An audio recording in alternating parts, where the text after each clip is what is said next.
It's Florida Daily TV, brought to you by FloridaDaily.com. For all your news on politics, business, and education, it's FloridaDaily.com. Now, here's your host, Ed Dean.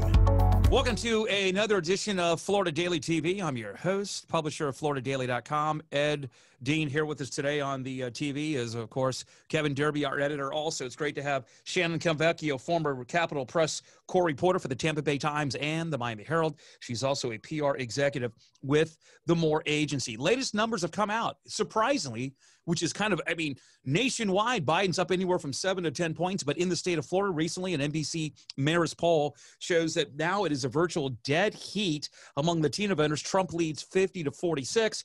The economy, he's leading Biden. Biden's leading on the issue of COVID-19 and to handle that. On the issue of crime, it's 48 to 45%. Here's the latest on the poll right there. The race isn't just tightening. It is now neck and neck in Florida and North Carolina with a combined 44 electoral votes. Both of those states now considered toss-ups. A new NBC News Marist poll shows Florida now a dead heat. Among registered voters, the Trump ticket leads the Biden ticket 48 to 47%. Among likely voters, it's tied at 48. Now, of course, that's John Roberts from Fox News. Shannon, let me start with you. There's a lot of interesting things now. We're less than 60 days. What's going on with the election right now?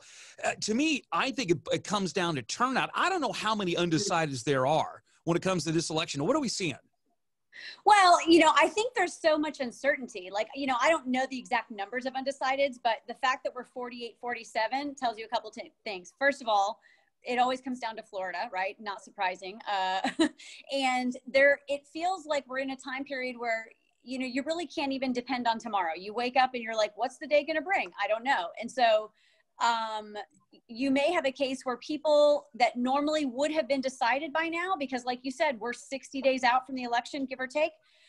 People that normally would have been decided by now are not, because it just feels like so much is unknown still at this point. All right, so Shannon, before I go to Kevin, the top issues. Here's the Wall Street Journal NBC News poll right here. Listen to this. NBC News Wall Street Journal poll shows good news for Democrats overall, but there are a few shining lights for President Trump. When it comes to a handling of a few key issues, Mr. Trump does hold an edge among registered voters on one big one.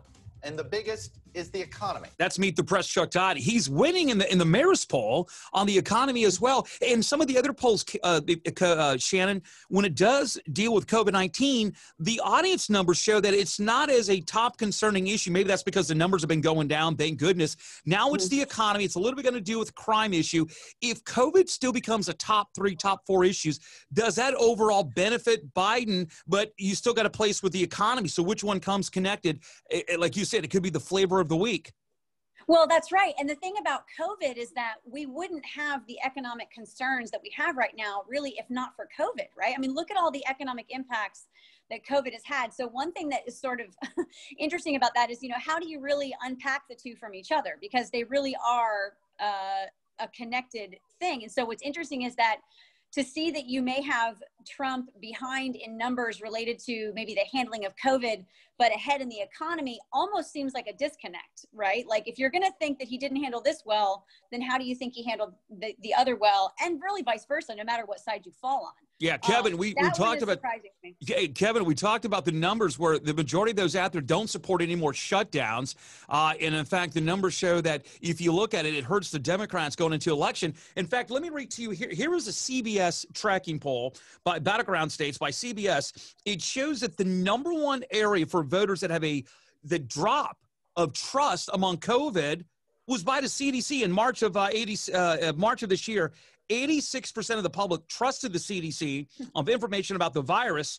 Now it's down to 54%. In March of Trump, it was 46. Now it's down to 40.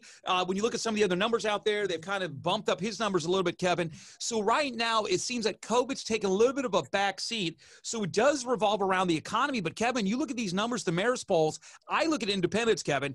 Trump is losing by 9 points to Biden's in the Sunshine State, Kevin. Yeah, look, Florida's going to be close. I don't think that's a secret. What's going on is very simple. Biden is running worse among Hispanics in Florida than Hillary Clinton did. Donald Trump's running far worse among seniors than he did 4 years ago. Maybe they're sick of his record. Maybe they're scared of COVID. Maybe they're just tired and fed up with Trump. Maybe they like Biden more than they liked Hillary. But that's what's happening here. Florida is going to be closed, but I'm telling you, that senior factor, the fact that Trump's not doing as well with seniors this time out, that is absolutely going to be a game changer in states like Arizona and to a lesser extent North Carolina. You know, this is there are states that frankly Republicans have counted on for generations, like Arizona, and Donald Trump's playing defense there. Right.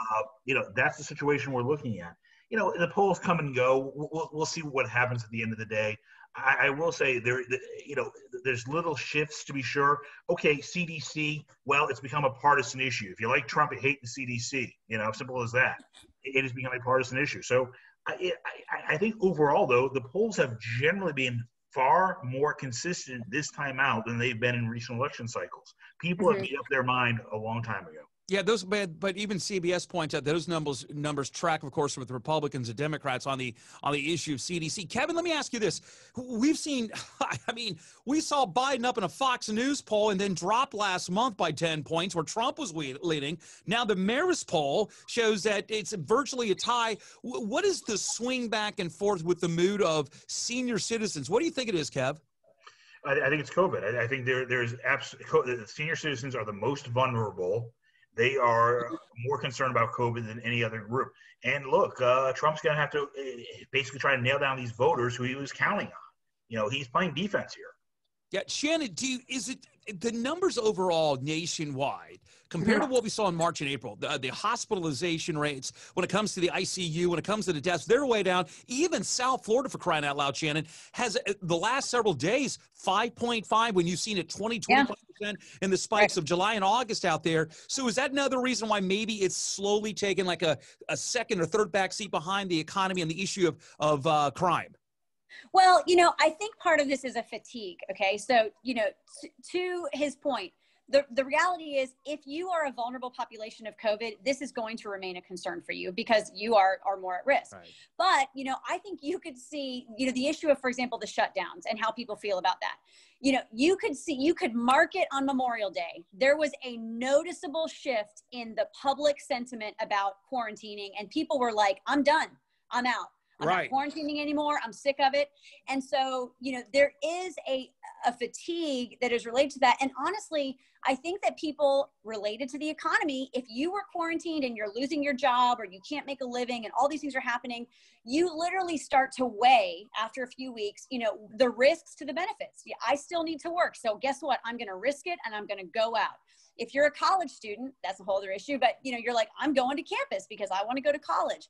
And so people just start to weigh it over. The other interesting thing about seniors is, you know, in Florida, especially, we have this issue of nursing homes, right? And that has been a very tense issue, for example, with Governor DeSantis about reopening the nursing homes to visitors. That's become an issue. So I think all of those things are more top of mind if you're a senior voter than if somebody who is, you know, 20 or 30 years old. It just doesn't register as much. To her point, let me see if this is the right clip here. And I also think that this was Alec Berenson. He is a former New York Times reporter, Kevin.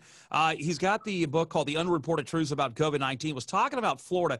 Listen to what he says, and he brings up a very interesting point. If the numbers have really gone down in Florida, I want to play for you the clip. Has it run its course? Was it the heat from the outside? Was it the mask? Was it the shutdown of the bars? Listen to this clip. You know, and I also think that people really should look at what happened in the Sun Belt, where there were very few hard restrictions in those southern states. And the crisis came and went in July and August. And the people who, you know, on the left who said we need to lock down again, and there were people calling for more stringent lockdowns than we had in March and April, have simply ignored what happened there. Or they've said, oh, it's because of masks and because we closed bars. So this has gone for those people from we need to shut down society to, oh, if we close down bars and everybody wears a mask that may or may not do anything for you, then the virus is going to go away. So which is it? Yeah, he brings up a good point, Kevin. I mean, you had a South Florida Congresswoman, Donna Shalala, saying we need to shut down again. You got Democrats like Nikki Fried says, well, I would have shut down the economy 3 weeks before the governor. We reopened too quick. None of it, and I'm not, without trying to make this partisan, I don't hear much specifics on the left. But having said that, to me, this is a very interesting question. Did it run its course right now? Was it the heat? Was it the mask wearing? Was it shutting down the bars, Kevin? I wonder, is it going to be 2 to 3 years before we even know if the numbers have dropped in Florida the last month and a half? What was the reasoning behind it? Yeah, of course it's too early to judge what's going on. I think we will have to wait a few years. And look, let's be very candid. Let's not declare victory before we've won this thing. Let's not spike the football at the 10-yard line. And that's a concern, especially as schools are reopening. Here in Tallahassee, Florida State, hey, there's 800 COVID positive cases. Where do those come from? That's the thing. They're not talking 500,000 perhaps exposed to the rally at Sturgis. I think it's way too early to spike the football. And look, I don't think it's very healthy for a democratic republic that we made this a political issue. I get it. It's an election year, but we have made politics, politics should not be controlling how we deal with culture, how we deal with diseases, how we deal with pandemics. And unfortunately, this year it did. Shannon, it was not a healthy I agree. Shannon, let me go to you. The issue has been flatten the curve in March and April when it came to the deaths. We've seen the numbers go through the roof. Now it's a lot of people, it could be all about spin. A lot of people, even the governor, Ron DeSantis, and he may have a valid point, says, look at the hospitalization rates. We had spikes go up, but when you look at the amount of deaths were low, hospitalization rates were low. How are we covering this? Is it all just about cases where a lot of these young individuals, like all of us, Shannon, could be asymptomatic, may not pass it on that much? Shouldn't we be focusing on those that are going to the hospital and the amount of deaths versus just a case of like the flu? The flu happens, but we don't report on all those who had the flu. We report on the deaths, which are very unfortunate. Are we moving the goalposts more down at where now it's just about cases? Well, I think that, throughout this whole thing, I have said, numbers can be manipulated in any number of ways. If you really want to make this about, we are trying to prevent a public health crisis, by that argument, I think you have to look at, do our hospitals have the capacity to take what is coming in, right? So if you look at, for example, Florida, the governor said from the beginning, my priority is how many people are dying. Can our hospitals take the caseload? To Kevin's point, it is too early to declare victory because you have colleges opening. Literally, we had an apartment complex here in Tallahassee that claims that they locked the pool. Clearly they did not. Hundreds of college kids gathered around a pool in nothing but bathing suits, no masks, sharing drinks, and God knows what else. And, that is what is happening here. And that is on Sunday and Monday. So we haven't seen the spike from those cases yet. All we've seen is a spike from the first 2 weeks of school, right? Now you're going to come into flu season. And that is the big question mark, okay? The flu season plus COVID. Do you have the capacity of hospitals to handle that? And a lot of healthcare people, nonpartisan, say we do not. We cannot handle a flu influx and a COVID influx. So that is a big question mark from a public health perspective. And I agree with Kevin. This is about health. This should not be political. And the problem is that this has become political on both sides from the beginning to all of our detriment. Right. Kevin, I'm going to give you the last word. Is it going to get worse on the political realm? Even though you and Shannon, a lot of people would agree we shouldn't make it political, but it's going to be part of the debates and all the ads being run on a lot of local and a lot of national elections. Yeah, I think it does get worse politically. We're barely under 8 weeks to go at this point in time. I think we're going to hear a lot more about it in the days to come. We are nowhere near out of the woods by any stretch of the imagination. It's only going to get worse from now to November. Kevin Derby, the editor of FloridaDaily.com. Shannon Calvecchio, former Tampa Bay Times. And by the way, were you doing the Miami Herald and the Tampa Bay Times at the same time, Shannon? You were such a hot commodity, weren't you?